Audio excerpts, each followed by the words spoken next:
ছোট্ট একটি জঙ্গলে টুনি আর তার দুই ছানা বসবাস করত। আর সেই বনে বাস করত একটি মিষ্টি টিয়ে, আর অন্যদিকে বাস করত একটি দুষ্ট কাক। আর সেই বনের রাজা ছিল একটি বিশাল ঈগল। ঈগল যা বলতো ওই জঙ্গলের সব পাখি তাই মানতো। আর সেই ঈগল পাখিটি ছিল অনেক শক্তিশালী একটা পাখি। বেশ কিছুদিন পর ঈগল তার বাসায় টুনি, টিয়ে, কাক সবাইকে ডাকলো। সেনাপতি, যাও টুনি, টিয়ে আর কাককে এখানে ডেকে নিয়ে আসো। আগে যাচ্ছি যাবো না, এখনই যাচ্ছি। আর ঈগল মশাই হুকুমে তার সেনাপতি চললো টিয়ে, টুনি, কাককে ডেকে আনতে।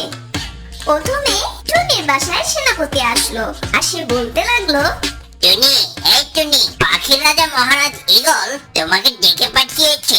আর টুনিকে এসব কথা বলার পর সেনাপতি মশাই চলে যায় টিয়ের বাসায়। আর সেনাপতি মশাই টিয়ের বাসায় এসে সেই একই কথা বলে টিয়েকে। টিয়েকে সেই একই কথা বলার পর সে চলে যায় কাকের বাসায়। আর অন্যদিকে টুনির বাসায় টুনি ছোট্ট ছানা টুনিকে বলে, মা, ও মা, হঠাৎ ঈগল মশাই তোমাকে ডাকলো কেন? আমার ছোট্ট বাচ্চা, হয়তো বা কোনো জরুরি তলব আছে, তাই আমাদের ডেকেছে। আমার ছোট্ট সোনামণিরা, চলো ঈগল মশাই বাসায় যাই, সে কি বলে শুনে আসি। আর সবাই মিলে একসাথে রওনা দিল ঈগল মশাইয়ের উদ্দেশ্যে। তার মধ্যে ছিল টুনি, তার দুটি ছানা টিয়ে আর কাক। তারা সবাই ঈগল মশাই বাড়ি গিয়ে পৌঁছালো। সবাই ঈগল মশাই বাড়িতে এসে বলে, কি হয়েছে মহারাজ, হঠাৎ এত জরুরি তলব? হ্যাঁ হ্যাঁ মহারাজ, কি হয়েছে জলদি বলেন। ঈগল মশাই, কি হয়েছে? তো জরুরি তলব, একটু বলবেন? আর ঈগল মশাই বলতে লাগলো, শোনো, তোমাদের ডাকার কারণ হচ্ছে আমি আগামীকাল অন্য একটা বনে যাব এবং সেখানে গিয়ে জরুরি একটা কাজ সেরে আসবো। তাই আমার আসতে 2-3 দিন দেরি হতে পারে। তখন টিয়ে পাখি বলতে লাগলো, আলোচনা করতে যাচ্ছেন, এটা তো ভালো কথা। আমাদের কেন তো জরুরি তলব করেছেন সেটা তো বললেন না। এই বেটা টিয়ে, তুই মূর্খের মতো কথা বলিস কেন? আমার কথাটাকে শুনে নে। সরি মহারাজ, ভুল হয়ে গেছে। আমি যেহেতু এই কয়েকদিনের জন্য এই বনের বাইরে যাচ্ছি, তাই এই কয়েকদিন তোদের আমার এই রাজপ্রাসাদ পাহারা দিতে হবে, কারণ আমার এই রাজপ্রাসাদটা খালি পড়ে থাকবে। কেন মহারাজ, আপনার সাথে সেনাপতি মশাই তো আছে, ওনাদের এই মহলে রেখে গেলে কি হবে? এই বেটা কাক, তুই অতিরিক্ত বেশি কথা বলস। আমি কি বনের বাইরে একা একা যাব? আমার যদি কিছু হয়ে যায় তাহলে আমাকে রক্ষা করবে কে? তাই এই সেনাপতিকে আমার সাথে আমি নিয়ে যাব। আপনি একটু টেনশন করবেন না মহারাজ, আমি খুব ভালোভাবে আপনার মহলে খেয়াল রাখবো, চোখ কান সব সময় খোলা রাখবো, যেন কোনো বিপদ না হয়। এই তো টুনি, তোমাকে আমার এই জন্য এত বেশি ভালো লাগে, তাই আমি মনে মনে আগেই ভেবে রেখেছি যে আমি যদি কখনো মরে যাই তাহলে মরার আগে আমার মুকুটটা আমি তোমার মাথায় দিয়েই মারা যাব। আর এই কথা শুনে কাক মনে মনে হিংসে করতে থাকে, আর কাক মনে মনে বলতে থাকে, ঈগল মহারাজ এটা কি বললো? আর সে মারা গেলে টুনিকে তার মুকুট দিয়ে দিবে, আর এই বনের রানী হবে টুনি, অসম্ভব। মহারাজ, টনি রাজি হয়েছে, আর সাথে সাথে আমিও রাজি। কিরে কাক, তুই কি রাজি না? জি জাহাপনা ঈগল মশাই, আমিও রাজি। আর শোন, আমার যে মুকুটটা দেখতে পাচ্ছিস, এটা আমি তোদের কাছে রেখে যাব। তোরা কিন্তু এটা ভালো মতো পাহারা দিবি। কেন মহারাজ, এত দামি একটা মুকুট আপনার সাথে করে নিয়ে যান, এটা কেন এখানে রেখে যাবেন? এই বেটা টিয়া, তুই যে একটা আস্ত মূর্খ তা তুই আবার প্রমাণ করলি। আমি যদি এই মুকুটটা পরে বনের দিকে যাই তাহলে তো ডাকাতরা আমার এই মুকুটটা নিয়ে যাবে। মহারাজ, আপনি সত্য বলেছেন, আমি এভাবে চিন্তাও করিনি। শোন, আমি তোদের একটা বুদ্ধি দিয়ে যাই, সেটা হচ্ছে আমার এই মুকুটটা তোরা একজন একজন করে 3 দিন এই মুকুটটা পাহারা দিবি, তাহলে তোদের উপর কষ্টটা কম হবে। সবাই যদি একসাথে পাহারা দিস তাহলে কিন্তু শরীরটা খারাপ হয়ে যাবে। মহারাজ, আপনি একটু টেনশন করবেন না। আমরা 3 জন 3 দিন করে আপনার মুকুট পাহারা দিব। আর আপনি যেভাবে বলে যাবেন ঠিক তেমনি আমরা সবাই চলবো।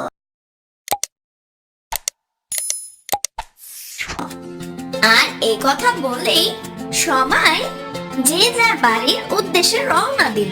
আর পরের দিন সকালবেলা টুনি, টিয়ে, কাককে মহারাজ সবকিছু বুঝিয়ে দিয়ে ঈগল মশাই তার সাথে সেনাপতি মশাইকে নিয়ে রওনা দিল অন্য জঙ্গলের উদ্দেশ্যে। টনি আর কাকবন, আমি কি বলি একটু শোনো।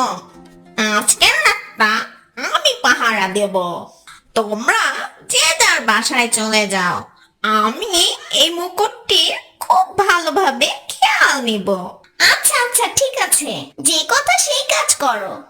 আমি কিন্তু কালকে পাহারা দিব এই মুকুটটিকে। এসব কথা শেষ করে যে যার বাসার উদ্দেশ্যে রওনা দিল। আর এইদিকে রাত হয়ে যায়। আর টিয়ে পাখি সারা রাত সেই মুকুটকে পাহারা দেয়। আর পরের দিন সকাল হতে টুনি আর কাক ঈগল মশাই বাসায় চলে আসে। টুনি আর টিয়ে, তোমরা বাসায় চলে যাও। আজকে মুকুট আমি পাহারা দিব। ঠিক আছে কাকবো, তুমি পাহারা দাও, আমরা দুজন চলে যাচ্ছি। আর এই কথা শেষ করে যে যার বাসায় চলে যায়। আর এইদিকে রাত হয়ে যায়। আর কাক মুকুটটি তার মাথায় পড়ে বলতে লাগলো, ইস, এই মুকুটটা আমার মাথায় যদি সব সময় থাকতো তাহলে তো আমি এই বনের রাজা হয়ে যেতাম। কি যে মুশকিল, কিন্তু আমি এই মুকুটটা নিয়ে পালাতেও পারবো না। এই বনের পাখিরা যদি আমার মাথায় এই মুকুট দেখে তাহলে তো আমার কেল্লা ফতে। কাক এই কথা বলে ভয়ে ভয়ে সেই মুকুটটি আগের জায়গায় রেখে দেয়। আর সে মনে মনে ভাবতে লাগলো কিভাবে এই মুকুটটি তার বাসায় নিয়ে যাবে। ঈগল মহারাজ বলেছিল টুনিকে নাকি এই জঙ্গলের রানী বানাবে। এই কাজটি আমি মহারাজকে কিছুতেই করতে দিব না। তখন কাক তার নষ্ট বুদ্ধি দিয়ে ভাবে, ইহু, পেয়েছি একটি বুদ্ধি। আগামীকাল টুনি তো এই মুকুট পাহারা দিবে। আমি কালকে এই মুকুটটি চুরি করব আর আমার বাসায় নিয়ে যাব। আর যখন ঈগল মহারাজ চলে আসবে তখন সব দোষ টুনির উপরে পড়বে। তারপর মহারাজ ঈগল টুনিকে শাস্তি দিবেন। সেই শাস্তি রূপ তাকে এই জঙ্গল থেকে বের করে দিবে। ইস, একবার যদি ঈগল মহারাজ টুনিকে এই জঙ্গল থেকে বের করে দেয় তখন তো ঈগল মহারাজ আমাকেই রানী বানাবে।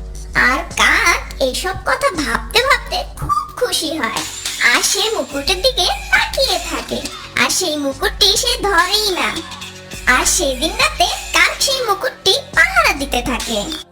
আর পরের দিন সকালবেলা টুনি তার ছানাদের বলে সে আজ রাত মহারাজ ঈগলের বাসায় থাকবে। সে মুকুটটি পাহারা দিবে আর তার বাচ্চাদের সাবধানে থাকতে বলতে থাকে। টুনি এসব কথা বলে রওনা দিল ঈগল মশাইয়ের বাসার উদ্দেশ্যে। আর তার সাথে টিও গেল। টিয়া বোন আর কাক, তোমরা এই 2 দিন এই মুকুট পাহারা দিয়েছো। আজকে আমার পালা, আমি এই মুকুট পাহারা দিব। তোমরা একটু ভেবো না, যে যার বাসায় চলে যাও। আজকে 2য় দিন পূরণ হবে। আর টুনি কথা শুনে টিয়া কাক বাসায় চলে যায়। আর এইদিকে রাত হয়ে যায়। আর টুনি পাখি সেই মুকুটটি পাহারা দিতে থাকে। আর কাক বাসায় গিয়ে একটি সুযুক্ত সিরিঞ্জে ঘুমের ওষুধ ভরে নেয়। আর কাক বলতে থাকে, টুনি, আজকে ইঞ্জেকশন দিয়ে তোকে আজকে রাতের জন্য ঘুম পাড়িয়ে দিব। আর আমি সুর সুর করে তোর সামনে দিয়ে মুকুটটি নিয়ে আসব। তুই আমার কিচ্ছু করতে পারবি না। দুষ্টু টুনি, পাজি টুনি। আর বেশ কিছুক্ষণ পর সন্ধ্যা নেমে যায় আর কাক চলে যায় টুনির কাছে। টুনি, তুমি কি পারবে সারা রাত পাহারা দিতে? আমার তো মনে হয় না। নাকি তোমার সাথে থেকে আমি একটু তোমাকে সাহায্য করব? না কাকবন, তুমি কষ্ট করে আবার কেন এসেছো? আমার লাগবে না তোমাকে, আমি একাই পাহারা দিতে পারবো। আর এভাবে কথা বলতে বলতে কাক তার সেই ইংরেশনটি পুশ করে দেয় টুনির গায়ে, আর টুনি সাথে সাথে ঘুমিয়ে পড়ে। আর সেই সুযোগে কাক মুকুটটি নিয়ে পালিয়ে যায়। আর পরের দিন সকাল হতেই ঈগল মশাই তার বাসায় চলে আসে। আর তার বাসায় এসে দেখে টুনি আরামে ঘুমাচ্ছে। আর সেই মুকুটের জায়গায় তাকিয়ে দেখে সেই মুকুটটি সেখানে নেই। ঈগল মশাই জোরে চিৎকার দিয়ে টুনিকে বলে, টুনি, এই টুনি, তাড়াতাড়ি ওঠ। আরে বেটা, আমার মুকুটটা কোথায়? ঈগল মশাই অনেকক্ষণ চেঁচামেচির পর টুনির ঘুম ভাঙে। কে রে টুনি, আমার মুকুটটা কোথায়? আর তুই এখানে পড়ে পড়ে ঘুমাচ্ছিলি কেন? ঈগল মশাই, কেন যে এত ঘুম পাচ্ছিল বুঝতেই পারছি না। আর মুকুটটি কই? এটা তো আমার পাশে ছিল। আর টুনি এদিক ওদিক তাকিয়ে দেখে সেই মুকুটটি কোথাও নেই। আর ঈগল মশাই বলতে লাগলো, আমার সাথে বাটপারি করিস না টুনি, তাড়াতাড়ি বলে দে আমার মুকুটটা কোথায়? ঈগল মহারাজ, আমি সত্য বলছি, আমার কথাটা একটু শুনেন। আমার কিছুই মনে পড়ছে না, আমার যে কি হয়েছে বুঝতে পারছি না। আর ঈগল মশাই টুনির সাথে খুব চেঁচামেচি করে। আর কিছুক্ষণ পর টুনির দুটি ছানা দিয়ে কাক সেখানে চলে আসে। আরে মহারাজ ঈগল মশাই, এসে পড়েছেন? কখন এসেছেন মহারাজ? এই একদম চুপ, আগে বল আমার মুকুটটা কোথায় গেল? মহারাজ, প্রথমে টিয়ে পাহারা দিয়েছে, পরে আমি পাহারা দিয়েছি। কালকে টুনির পালা ছিল। আপনি টুনিকে জিজ্ঞাসা করুন, মুকুটটি কোথায় আছে টুনি জানে। টুনি, এখনো সময় আছে, সত্যি করে বল আমার মুকুটটা কোথায়? ঈগল মশাই, আমি কালকে আপনার মুকুটটি পাহারা দিয়েছিলাম, কিন্তু কি থেকে কি হয়ে গেছে বুঝতেই পারছি না। আর সেই সুযোগে কাক টুনির নামে ঈগল মশাইকে উল্টা পাল্টা বোঝাতে থাকে। ঈগল মশাই, আমি নিশ্চিত এটা টুনির ষড়যন্ত্র। টুনি মুকুটটি সরিয়ে ফেলেছে যেন পরবর্তীতে টুনি এই মুকুট পরে রানী সেজে থাকতে পারে। আমি নিশ্চিত এই কাজটি টুনি করেছে। আকবর, তুমি এভাবে বলছো কেন? তুমি সত্যটা বলো। আমি মুকুট চুরি করিনি, আমার মুকুটের কোনো প্রয়োজন নেই। আমি কোনো রানীও হতে চাই না। মুকুট কোথায় গেছে আমি জানি না, আমি সত্য বলছি। সবাই আমার কথা বিশ্বাস করো। আমি কিছুতেই ভাবতে পারছি না কালকে রাতে আমার সাথে কি হয়েছে। আমি কিছুতেই মনে করতে পারছি না। টুনি, তোকে আমি কত ভালোবেসেছিলাম জানিস, আর তুই আমার সাথে এমন কাজ করলি, এটা আমি ভাবতেই পারিনি। মহারাজ, আপনি ওকে নিয়ে ভেবেছিলেন যে ওকে রানী বানাবেন। দেখেছেন টুনি কত বদমাশ। ও আপনার মুকুটটি নিয়ে কি করেছে এবার বুঝেছেন? ও রানী হওয়ার কোনো যোগ্যতাই রাখে না। আর মহারাজকে এটা ওটা বলে টুনিকে সবার সামনে খারাপ বানাতে থাকে। তারপর ঈগল মশাই বলে, এখন টুনির কি শাস্তি হওয়া উচিত তোমরা বলো তো? মহারাজ, আমি বলি কি, এই টুনিকে এই জঙ্গল থেকে বের করে দিন। ওকে এখানে থাকতেই দিবেন না। ওর এই কুৎসিত মার্কা চেহারা আমরা কেউ দেখতে চাই না। ও যেন এই জঙ্গলে না থাকতে পারে সেই ব্যবস্থা করেন। সবার এই কথা শুনে টুনি খুব কান্না করতে থাকে আর বলে, ঈগল মশাই, আমি কোথায় যাব? এই জঙ্গলে সব পাখিরা আমার বোন, আমি সবাইকে খুব ভালোবাসি। আমি অন্য জঙ্গলে গিয়ে থাকতে পারবো না। আমাকে একটু দয়া করেন মহারাজ। মহারাজ, আমি আপনাকে এই মুকুটের দাম দিয়ে দিব। আমাকে এই শাস্তি থেকে ক্ষমা করে দিন। আপনার মুকুটের যে দাম আসে আমি সে দাম দিয়ে দিব। আমাকে কিছুদিন সময় দিন। চুপ থাক দুষ্টু টুনটুনি পাখি, তুই কোথা থেকে মুকুটের দাম দিবি? তুই তো ঠিক মতন খাবারই খেতে পারিস না, আর তোর বাচ্চাদের খাওয়াতেও পারিস না। তুই কোথা থেকে দাম দিবি? মহারাজ, আমার বাড়ির পাশেই একটা জমি আছে। আমি সেই জমিতে চাষ করব আর সেখানে আম গাছ লাগাবো। আর সেই আম বিক্রি করে আমি আপনার মুকুটে সব দাম দিয়ে দিব। মহারাজ, আমার উপর একটু দয়া করেন। আমি কিছুদিন সময় যাচ্ছি। দেখ টুনি, তুই যেটা করেছিস এটা অনেক বড় অপরাধ। তুই আমার মুকুট হারিয়ে ফেলেছিস। তোকে আমি মৃত্যুর দণ্ড দিতে পারতাম, কিন্তু তোর দুটা বাচ্চা দেখে আমার ওদের প্রতি মায়া জন্মেছে। যেহেতু তুই বলছিস যে আম চাষ করে তুই আমার মুকুটের দাম দিয়ে দিবি, তাই তোকে আমি একটা সুযোগ দিচ্ছি। আর যখন টুনিকে একটা সুযোগ দেওয়া হয়, এটা দেখে কাক সেটা মানতেই চায় না। কাক বলতে থাকে, না না মহারাজ, টুনিকে আর একটাও সুযোগ দিবেন না। ও তো একটা চোর, ওকে কোনো সুযোগই দিবেন না। এই কাক, তুই বেশি কথা বলিস না। টুনি বলেছে যে ও আম চাষ করে ও আমার মুকুটের দাম দিয়ে দিবে, তাই টুনিকে আমি কিছুদিন সময় দিলাম।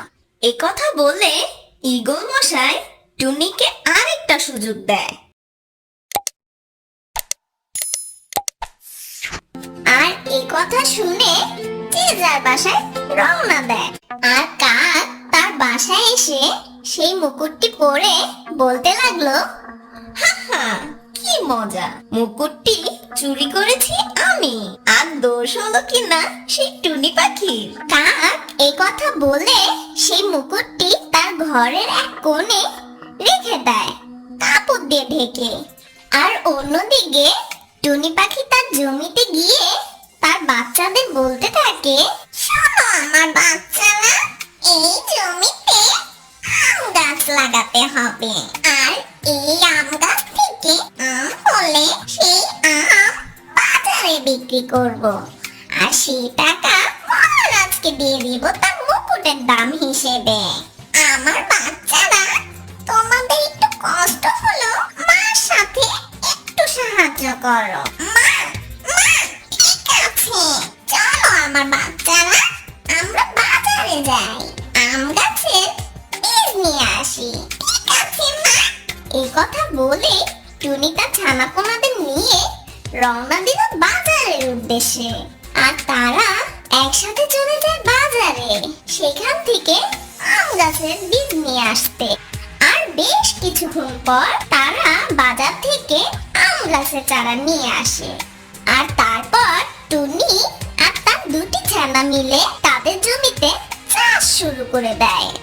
আর জমি চাষ করা শেষ হলে সেই আমের বীজগুলি মাটিতে দেয়।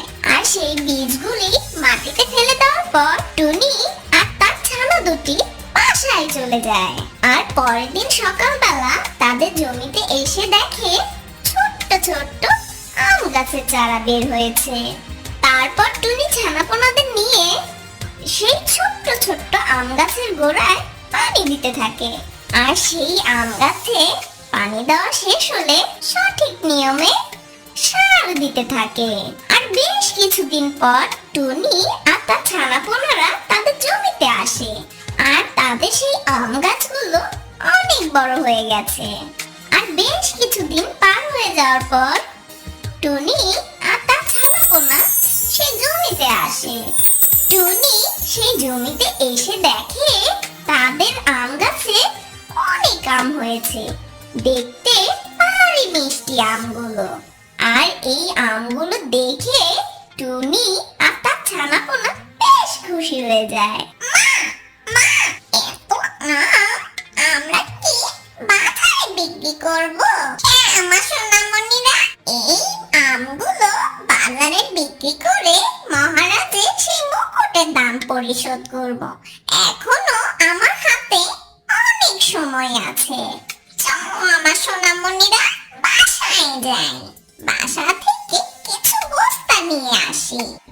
এই আমগুলো পেরে বাজারে নিয়ে যেতে হবে। টুনি আর তার বাচ্চারা বাসায় চলে যায় বস্তা আনতে। আর বেশ কিছুক্ষণ পর কাক চলে আসে টুনির জমিতে। আর সেই জমিতে এসে দেখে টুনির গাছে অনেক আম হয়েছে, অনেক অনেক আম হয়েছে। ইস, তো আম টুনি যদি বিক্রি করে, মহারাজের মুকুটের দাম টুনি তো দিয়েই ফেলবে। এক কাজ করি, টুনির এই আম গাছে আগুন ধরিয়ে দেই, তাহলে টুনি সব আম পড়ে যাবে। আর টুনি এই আমগুলো বাজারে বিক্রি করতে পারবে না। আর আমিও দেখবো কিভাবে ও মুকুটের দাম দেয়। আর তারপর টুনি যখন মুকুটের দাম দিতে না পারবে, মহারাজ টুনিকে এই জঙ্গল থেকে বের করে দিবে। আর তারপর এই বনের রানী আমিই হব। আর কাক এই কথা বলতে না বলতেই টুনির গাছে আগুন লাগিয়ে দেয়। হা হা হা, টুনি তোর তো কেল্লা ফতে। আর কাক এই কথা বলেই তার বাসায় চলে যায়। আর বেশ কিছুক্ষণ পর টুনি আর তার বাচ্চারা বস্তা নিয়ে তাদের জমিতে চলে আসে। আর জমিতে এসে দেখে সবগুলো আম গাছ আগুনে পুড়ে যাচ্ছে। এসব দেখে টুনি কান্না শুরু করলো। এ কি হলো আমার? এত কষ্ট করে এই আম গাছগুলো বড় করেছি, আর এই আম গাছগুলো আগুনে কিভাবে পুড়ে গেল? আমি কি করব?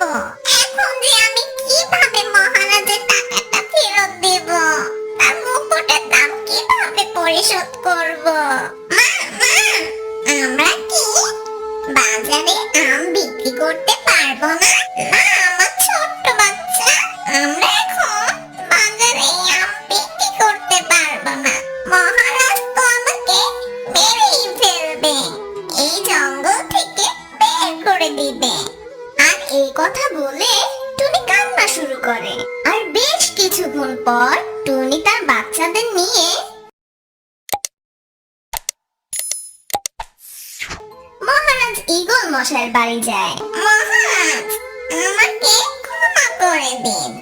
আমি আমার জমিতে অনেক দিন ধরে আম চাষ করেছি, আর সেই আম গাছে অনেক আম হয়েছিল। আজকে আমি বাজারে যেতাম সেই আমগুলো বিক্রি করার উদ্দেশ্যে। আমার বাসা থেকে বস্তাগুলো নিয়ে জমিতে আসি। আর আমি যখন জমিতে আসি, এসে দেখি আমার সব আম গাছ পড়ে গেছে। ঈগল মশাই, আমাকে ক্ষমা করে দিন। আমি আপনার মুকুটে দাম দিতে পারছি না। আমি মাপ চাই আপনার কাছে। টুনির মুখে একথা শুনে ঈগল মশাই বেশ রেগে যায় আর বলতে থাকে, কি বললি টুনি? তুই আমার মুকুটের দাম দিবি না? সেনাপতি, দ্রুত যাও আর কাকটিয়ে ডেকে নিয়ে আসো। যাও, আজকে আমার মাথা গরম, আমি সবগুলো শাস্তি একসাথে দেব। মহারাজ ঈগলের এই কথা শুনে সেনাপতি মশাই রওনা দেয় কাক টিয়ের বাসায়। আর সেনাপতি মশাই তার সাথে করে কাক আর টিয়েকে নিয়ে আসে। মুকুট তো বোধহয় আমি আর পাচ্ছি না, কিন্তু তোদের সবাইকে আমি পাহারা দিতে বলেছিলাম, কিন্তু তারপরেও তোরা আমার মুকুট হারিয়েছিস। তাই একজন একজন করে আমি তোদের সবাইকে মেরে ফেলবো। তোরা তিনজনেই এর জন্য দায়ী, তাই আমি একে একে তোদের তিনজনের গর্দান নেব। ঈগল মশাই, আমি আর টিয়ে কোনো দোষ করিনি, তারপরও আমাদের কেন শাস্তি দিবেন? এটা তো মহা অন্যায়। আপনার মুকুট তো টুনি চুরি করেছে, ওকে শাস্তি দিন। এদিকে যখন ঈগল মশাই সবার সাথে চিল্লাচিল্লি করতে থাকে, অন্যদিকে সেনাপতি মশাই সবাইয়ের বাসায় মুকুটটি খোঁজাখুঁজি করতে লাগলো। সবাইয়ের বাসায় খোঁজ করে দেখে সেই মুকুটটি কার বাসায় আছে। টুনির বাসায় খোঁজাখুঁজির পর সেনাপতি মশাই চলে যায় টিয়ের বাসায়। আর টিয়ের বাসায় যখন সেই মুকুটটি না পায়, তারপর রওনা দিল সেই কাকের বাসায়। আর যখন কাকের বাসায় যায়, এদিক ওদিক সেনাপতি মশাই খোঁজ করতে থাকে। আর বেশ কিছুক্ষণ পর সেনাপতি মশাই তাকিয়ে দেখে একটি কাপড়ের নিচে কি যেন লুকানো আছে। আর সেনাপতি মশাই কাপড়টি সরিয়ে দেখে ঈগল মশাই সেই মুকুটটি এখানে লুকানো ছিল। আর সেনাপতি মশাই সেই মুকুটটি তার ঠোঁটে করে নিয়ে রওনা দিল ঈগল মশাই বাড়ির উদ্দেশ্যে। আর সেনাপতি মশাই ঈগল মহারাজের কাছে এসে বলে, মহারাজ, এই যে আপনার মুকুটটা খুঁজে পেয়েছি। আরে, এই তো দেখছি আমারই মুকুট, কিন্তু তোরা মুকুটটা পেলি কোথায়? মহারাজ, আমি টিয়ে, কাক আর টুনিকে যখন আপনার বাসায় পাঠিয়ে দিয়েছিলাম, তখন আপনি ওদের এখানে ব্যস্ত রেখেছিলেন। আর আমি সেই সুযোগে আপনি যেভাবে বলেছিলেন, আমি ঠিক সেইভাবে টিয়ে, কাক আর টুনির বাসায় খোঁজ করি। সাবাস বাঘের বাচ্চা, সাবাস। এবার আমাকে সব বলতো, কোথায় পেয়েছিস আমার এই মুকুটটা? আর তারপর সেই সেনাপতি মশাই বলতে লাগলো, সবাই যখন মহারাজ ঈগলের বাসায় ছিল, সেনাপতি মশাই সবার বাসায় খোঁজাখুঁজি করতে থাকে। আর সেনাপতি মশাই যখন সবকিছু খুলে বলছিল, তখন কাক মনে মনে ভাবে, হায় হায়, এ কি করলাম, নিশ্চয়ই ধরা পড়ে গেছি। আর সেনাপতি মশাই যেটা সত্য সব বলে দেয়, যে এই মুকুটটি সেই পাজি কাকের বাসায় ছিল। এই যে বেটা দুষ্ট কাক, তোকে আজকে আমি বাগে পেয়েছি। না না মহারাজ, সেনাপতি মশাই মিথ্যে বলছে। মুকুট তো আমার বাসায় থাকতেই পারে না, মুকুট আমি চুরি করিনি। মহারাজ, চোরের মার বড় গলা। সেনাপতি মশাই এই মুকুটটি লুকিয়ে রেখে এখন আমার দোষ দিচ্ছে। আরে বেটা পাজি কাক, সেদিন তো সেনাপতি আমার সাথে গিয়েছিল, তাহলে সেনাপতি সেই মুকুটটা লুকিয়ে রাখবে কিভাবে? কাক এই কথা শুনে বুঝে যায় যে মহারাজ সব বুঝে গেছে। কাকের দুষ্ট বুদ্ধি মহারাজের সামনে সব খোলাসা হয়ে যায়। আর তখন কাক মনে মনে বলে, ইস, ধরা তো পড়েই গেলাম, এখন যে কি করি? এখন তো আমার পালানোর কোনো পথও খোলা নেই। হ্যাঁ, এখন মহারাজ ঈগল মশাইয়ের কাছে মাপ চাই, যদি একটু বাঁচতে পারি। ঈগল মশাই, ঈগল মশাই, আমাকে ক্ষমা করে দিন। আমি মুকুটটি চুরি করেছিলাম, লোভে পড়ে গেছিলাম।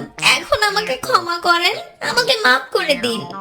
ঈগল মশাই, আমি লোভে পড়েছিলাম, আমি ভুলেই গেছিলাম যে লোভে পাপ আর পাপে মৃত্যু। আমি সেই ভুল করেছি, আমাকে ক্ষমা করে দিন। মহারাজ, আমি খুব লোভ করেছিলাম, আমার শখ হয়েছিল এই জঙ্গলের রানী হওয়ার।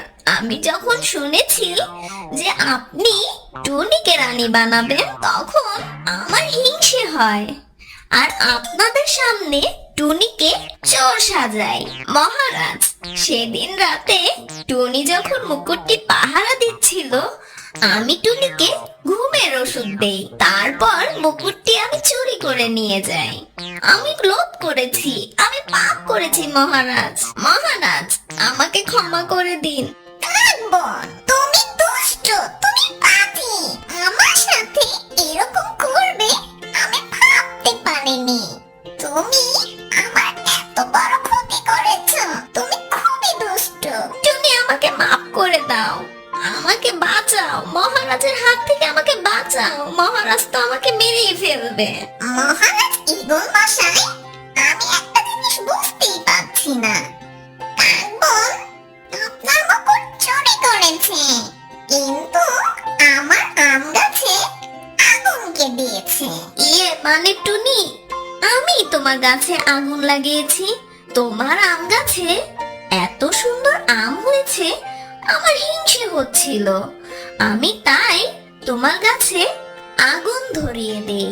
আর আমার প্ল্যান ছিল তুমি যেন মহারাজের টাকা ফেরত না দিতে পারো। টুনি, আমাকে ক্ষমা করে দাও। তোমার মতন পাজি কাকের শাস্তি হওয়া উচিত।